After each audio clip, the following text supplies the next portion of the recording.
तर ही बघा आपली काकडीची वेल, ही ना आमच्या पार्वतीमध्येच गुंतलेली आहे.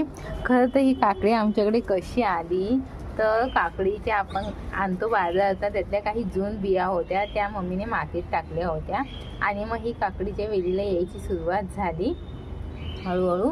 आणि बघा ही तिची फुलं, ही बघा अशा छोट्या छोट्या सुरुवात, मग फुलांनंतर काकडे यायची होते. तसं ही फुलं जेव्हा कोमेजून जाते त्यानंतर काकडी येणार. तर हे बघा पाहू शकता तुम्ही, पूर्ण ती पारिजातकमध्ये गुंतत गेले, तिलाच तिने धरून ठेवलाय. पप्पा खरं तर बाहेर टाकायला बघत होता, पण मम्मा बोली आतमध्येच ठेवूया, नाही तर बाहेरच जातील. आणि मग मास्क्या वगैरे असे सगळे पक्षी वगैरे बसतात, मग अजूनच पानं खराब होतात. मस्त घरच्या घरी काकडी. मम्माची खूप इच्छा असते की सगळी अशी झाडं, म्हणजे आपली पालेभाज्या, फळं, फुलं सगळी आपली घरातच असावी असं. तर नेमकी आमच्याकडे एक एक गोष्टी काय होईना, जसं भोपळा, कारला, बटाटा, रताळा, खूप अशा गोष्टी झाल्या. कांदे पण झालेले आहे. तर आता ही काकडी ती पण येईल हळूहळू. खरं आमच्याकडे अजून पोकळ्याची भाजी असते, ती पण आहे.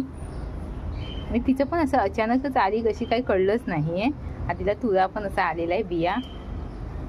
पण आपली काकडी अशी तिची फुलं बघूनच खूप छान वाटतं. जेव्हा काकडी येईल तेव्हा अजूनच छान वाटेल.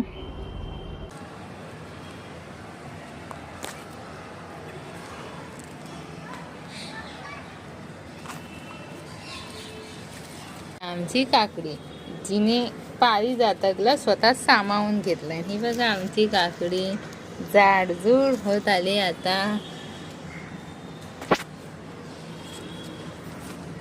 ते वेलीला पण हलवू नये, नाजूक आहेत सगळ्या. ही बघा काकडी,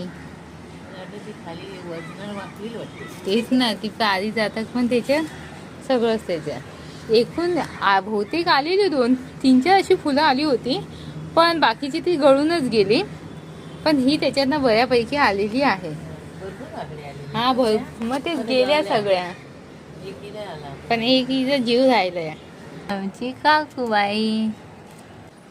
ही आपली काकडी आली होती, आम्ही सांगितलं होतं. ही काकडी आपण काढत आहोत. कशी देठापासून काढून की देठा सोडून? हा खालून पण काढ. ही आहे, काट लागतंय.